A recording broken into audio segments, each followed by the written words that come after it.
Existe una canción espiritual que dice: nadie sabe las cargas que tengo, nadie las sabe, excepto Jesús. Él sí sabe. Todos tenemos cargas, tenemos problemas y pesares, y la Biblia nos dice qué hacer con nuestras cargas. Así que si usted está apesadumbrado hoy o sabe de alguien que lo está, hay ayuda, maravillosa, maravillosa ayuda para usted en la palabra de Dios. ¿Qué hacer con las cargas? ¿Qué hace usted con las cargas de la vida? Acompáñenos. Sírvase buscar Gálatas capítulo 6. He orado referente al mensaje de hoy, y Dios puso en mi corazón hablar acerca de las cargas. ¿Y qué hacer con las cargas? Todos tenemos cargas, tarde o temprano. Y he aprendido en mi ministerio que en casi cada fila de nuestro santuario, en cada sección del santuario, se encuentra alguna persona con una aflicción. Bien, casi empieza el día en que nacemos. Nacemos y entonces el doctor nos da una nalgada fuerte y de allí en adelante continúa sin parar. Nosotros tenemos cargas, tenemos problemas, pero deseo decirle hoy qué hacer con sus cargas. Si usted no tiene cargas, probablemente es porque no es una persona pensante. Bien, ya que la Biblia enseña: el hombre nacido de mujer, corto de días y hastiado de sinsabores. Mas, gracias a Dios, no tenemos que llevar nuestras cargas solos. Sea salvo o no, vamos a tener las cargas. Por favor, leamos en el capítulo 6, versículo 1. Hermanos, si alguno fuere sorprendido en alguna falta, vosotros que sois espirituales, restauradle con espíritu de mansedumbre, considerándote a ti mismo, no sea que tú también seas tentado. Sobrellevad los unos las cargas de los otros, y cumplid así la ley de Cristo. Porque el que se cree ser algo, no siendo nada, a sí mismo se engaña. Así que cada uno someta a prueba su propia obra, y entonces tendrá motivo de gloriarse solo respecto de sí mismo y no en otro, porque cada uno llevará su propia carga. Bien, hay tres tipos de cargas que deseo mencionar hoy, y quiero que usted escuche muy atentamente. Hay cargas que nosotros tomamos voluntariamente. Hay cargas que soportamos fielmente, y hay cargas que descargamos sabiamente. Deseo que piense acerca de estos tres tipos de cargas. Hay ciertas cargas de las cuales no debe tratar de escapar. De hecho, hay cargas que usted debe tomar. ¿Cuáles son esas cargas? Estas son las cargas de otro hermano, otra hermana, alguien cuando está sufriendo. De lo que Pablo habla aquí primordialmente es de la carga de la persona que se ha descarriado, el hombre que se ha apartado del Señor. Por favor, mire el versículo 1. Hermanos, si alguno fuere sorprendido en alguna falta. Aquí está hablando a creyentes. Hermanos, si alguno fuere sorprendido en alguna falta. Él está hablando de alguien que es nuestro hermano, alguien que es nuestra hermana, alguien que se ha alejado de Dios, y alguien que necesita ser restaurado. Note la palabra restaurarle. Él está diciendo: aquí está una persona que estuvo en compañerismo y ahora ha dejado ese compañerismo. ¿Por qué? Porque fue sorprendido en una falta. No habla de una persona que no es salva, sino de uno que huye del pecado. Realmente es una persona que se esforzaba por alejarse del pecado, pero le sorprendió. Leí hace unos años que en África todas las mañanas una gacela se despierta y se dice a sí misma: si no puedo correr más rápidamente que el león más veloz de estas llanuras, yo seré devorada. Y en alguna parte de esa misma mañana un león se despierta y se dice: si no puedo correr más rápido que la gacela más lenta, moriré de hambre. Así que la gacela y el león se despiertan corriendo. Amigos, todas las mañanas usted y yo necesitamos despertarnos corriendo porque huimos del pecado y Satanás está corriendo tras nosotros y a veces nos alcanza. A veces tropezamos y caemos. Verá, cuando se salva, eso no significa que usted no puede pecar. Dígame, usted sabe que eso es verdad. Cuando usted se salva no significa que ya no puede pecar. Y en ocasiones una falta nos sorprende. ¿Sabe cuál es la diferencia entre mi vida antes y después de ser salvo? Antes de entregarme al Señor corrí hacia el pecado, ahora huyo del pecado. Pero a veces tropezamos y caemos. Por ello Él habla de los hermanos. Él dice, hermanos, si alguno fuera sorprendido en alguna falta, es decir, perseguido por Satanás y atrapado en una falta, entonces nosotros debemos restaurarle. Bien, deseo que pensemos ahora mismo, que pensemos en alguien que estaba firme en los caminos del Señor y ahora no asiste más a la iglesia. No hablo de una persona que se fue. Piense en alguien con quien solía tener compañerismo, un compañero con el que salía a evangelizar, un compañero de oración, cantaba en el coro, o sirvió en un comité. Y hasta donde usted sabe, verdaderamente conocía al Señor Jesucristo como su Señor y Salvador personal y le conoce. No obstante, ya no tiene comunión con Él. Nuestra iglesia está llena de ellos, e igualmente toda iglesia. Ellos son hermanos, son hermanas, que han perdido la comunión con Dios. Y Dios nos ha llamado a restaurar a estas personas, porque viven una vida que el apóstol Pablo llama una vida cargada. Ellos están afligidos. Ahora, el pasaje que leemos es esperanza para este tipo de personas. Si usted es este tipo de persona, alejada de Dios, sin embargo en su corazón sabe que es salvo, conoce al Señor, es un hermano, una hermana, este mensaje es una palabra de esperanza para usted. Si usted no ha sido sorprendido en una falta, dele gracias a Dios, mas este mensaje es una palabra de advertencia para usted. Y es un llamado a servir para todos nosotros. Un hermano puede ser restaurado. Estas son buenas noticias. Si se ha alejado de Dios, nuestro Dios es un Dios de segundas oportunidades. Si leen la Biblia, esta relata de hombres que se alejaron de Dios y regresaron a Dios, porque la Biblia no equivoca el momento para el hombre. La Biblia es una ilustración de personas que se alejaron de Dios y sin embargo regresaron a Él. Tenemos a Jonás. Ahora criticamos a Jonás por huir del Señor, pero la Biblia dice, vino palabra de Jehová a Jonás. ¿Le habla Dios tan íntimamente a usted? Jonás debía haber sido un gran hombre para tener tal contacto con Dios, y aquel podía oír las palabras del Señor. Él fue un gran instrumento que Dios quiso usar. Con todo, Jonás huyó del Señor. Recuerde, pasó la noche en un colchón de espumas con burbujas. Usted recuerda la historia. Tragado por una ballena. Sin embargo, Jonás regresó a Dios y fue usado por Dios para traer toda una ciudad del tamaño de nuestra propia ciudad, o más grande, Nínive, por la fe al arrepentimiento en Cristo Jesús. David, un varón conforme al corazón de Dios. ¡Qué hombre tan poderoso, maravilloso fue David! Tengo un hijo llamado David. David se alejó de Dios. David cometió un pecado horrible. Usted dirá, él tan solo era humano. No, yo digo que era desesperadamente inicuo. Él fue sorprendido en una falta. Sin embargo, él oró y Dios le perdonó. Él oró, Señor, vuélveme el gozo de tu salvación, y gracias a Dios, Él le dio una segunda oportunidad. Nuestro Dios es un Dios de segundas oportunidades. Conoce a alguien que ha sido sorprendido en una falta. Bien, la Biblia dice que usted debe restaurarle. He hablado del ministerio de restauración. Déjeme decirle cómo restaurar. Si se dice, bueno, pastor, lo haré. Tengo a alguien ahora mismo en mi corazón y en mi mente, algún hombre, alguna mujer, algún joven. Bien, permítame decirle cómo usted debe hacerlo. Primero, debe hacerlo muy suavemente. Mire nuevamente el capítulo 6, versículo 1. Restauradle con espíritu de mansedumbre. ¿Lo ve usted? Amigo, cuando reasienta un hueso roto, ¿qué necesita? Suavidad.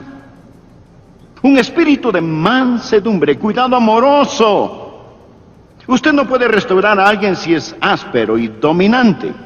Usted debe ser compasivo. De paso, para aquellos que son padres de familia, ¿sabe lo que he notado de padres cuyos hijos los aman más? Ellos son mansos. Todo hijo quiere un papá fuerte, un papá que ellos puedan admirar, pero desean a un papá que es manso. Manso. Usted puede restaurar a sus hijos con mansedumbre. En lugar de utilizar golpes, gritos y críticas con ellos, use algo de ternura con sus hijos. Aplíquela. Si usted tiene hijos descarriados, ellos necesitan ternura. Su vecino necesita ternura. Restaurarle con espíritu de mansedumbre. Hágalo suavemente. Le diré qué más hacer. Hágalo humildemente. Mire este pasaje. Restaurarle con espíritu de mansedumbre. Ahora escuche. Considerándote a ti mismo, no sea que tú también seas tentado. Usted dirá, yo no. Amigo, hay 3 personas en su asiento: la persona que usted es ahora, la persona que usted podría ser para la santidad y lo bueno en Dios, y la persona que podría ser para el libertinaje y la maldad. Si usted quita sus ojos de Jesucristo, usted dirá, bueno, eso no me pasará a mí. Bien, quiero hacerle una pregunta. ¿Le pasó a Jonás? ¿Es usted mejor que Jonás? ¿Le pasó a Elías? ¿Es usted mejor que Elías? ¿Pasó a Simón Pedro? ¿Es usted mejor que Simón Pedro? ¿Pasó a Juan Marcos? ¿Es usted mejor que Juan Marcos?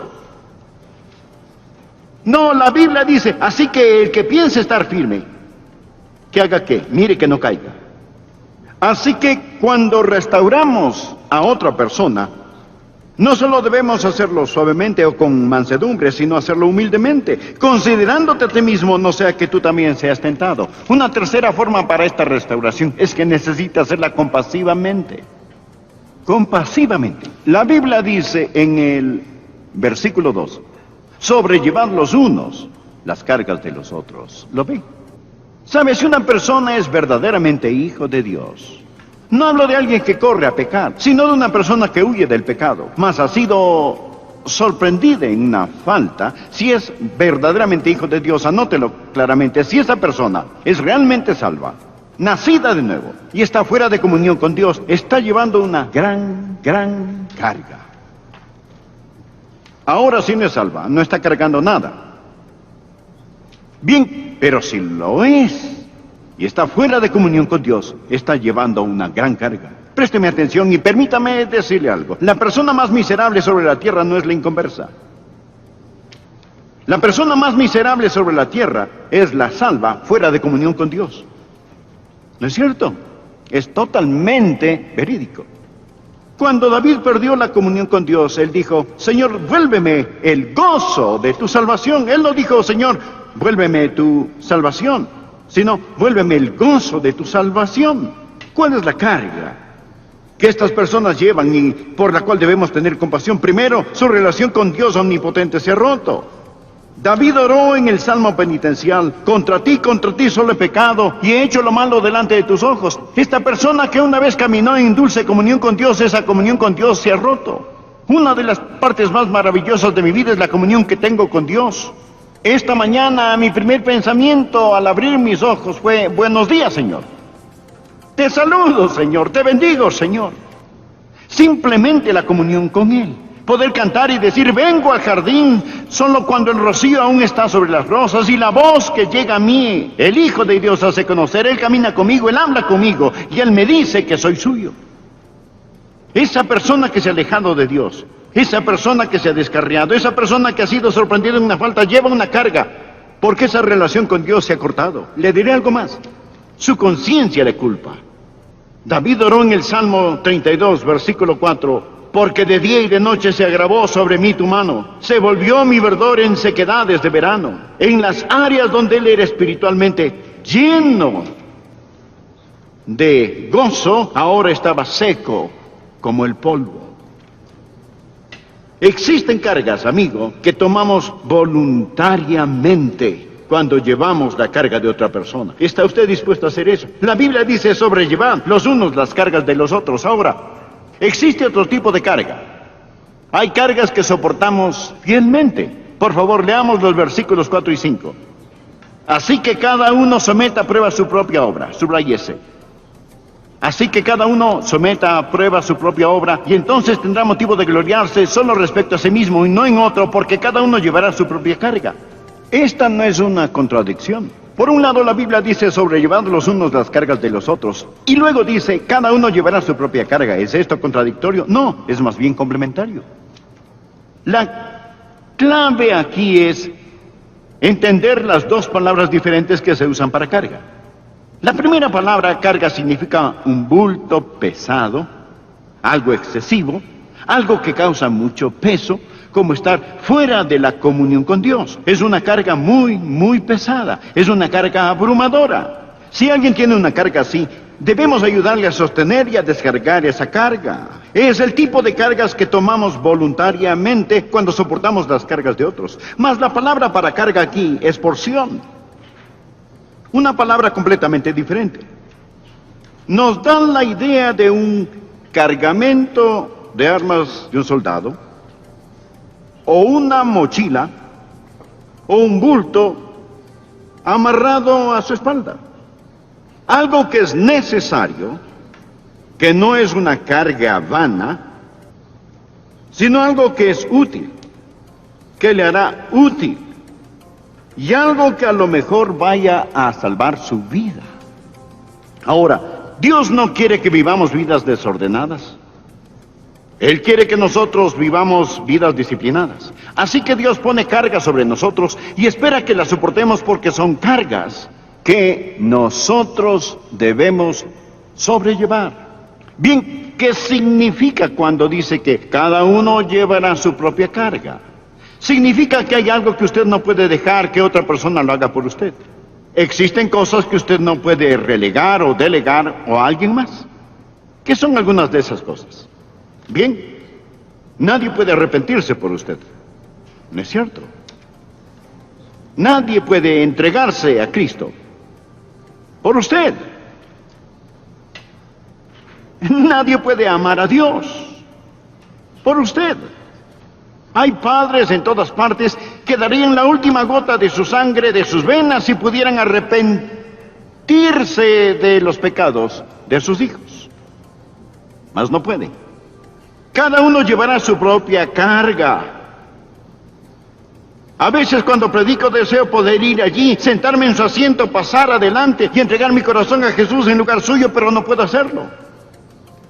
Hay ciertas cosas que son nuestra responsabilidad y llegan a ser bendiciones si las tomamos. No hay tal cosa como una religión alternativa.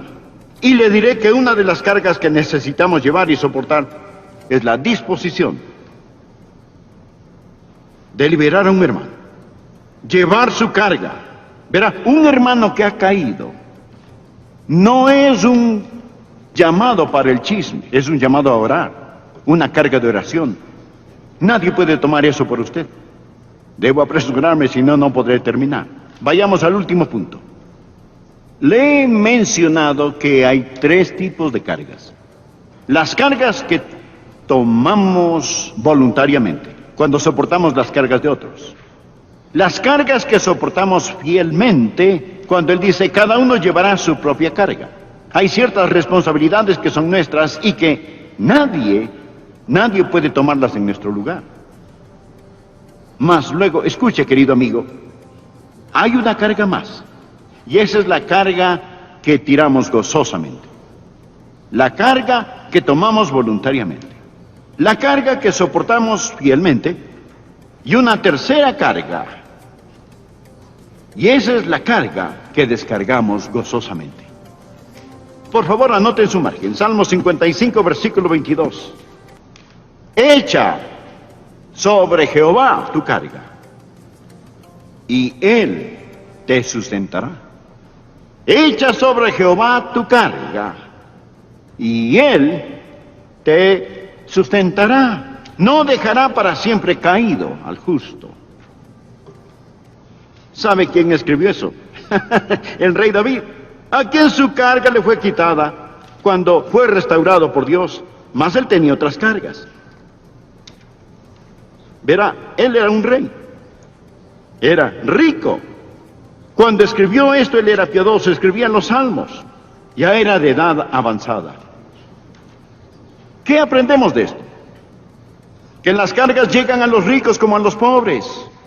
Estas llegan a creyentes como a no creyentes, a viejos como a jóvenes.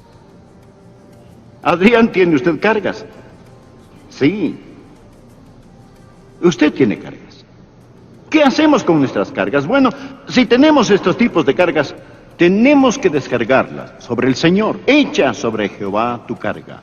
Cantamos un corito. Debo decirle a Jesús, Debo decirle a Jesús, no puedo llevar estas cargas solo. Tiene un corazón quebrantado. Tiene un hijo que le ha herido. Su esposo le ha desamparado. Posee una enfermedad física que está desgastando su cuerpo. Existe un problema que lo ha dejado confundido. La Biblia dice que debe echar sus cargas sobre el Señor. Puede ser que Dios le ha dado esa carga para que se la traiga a él.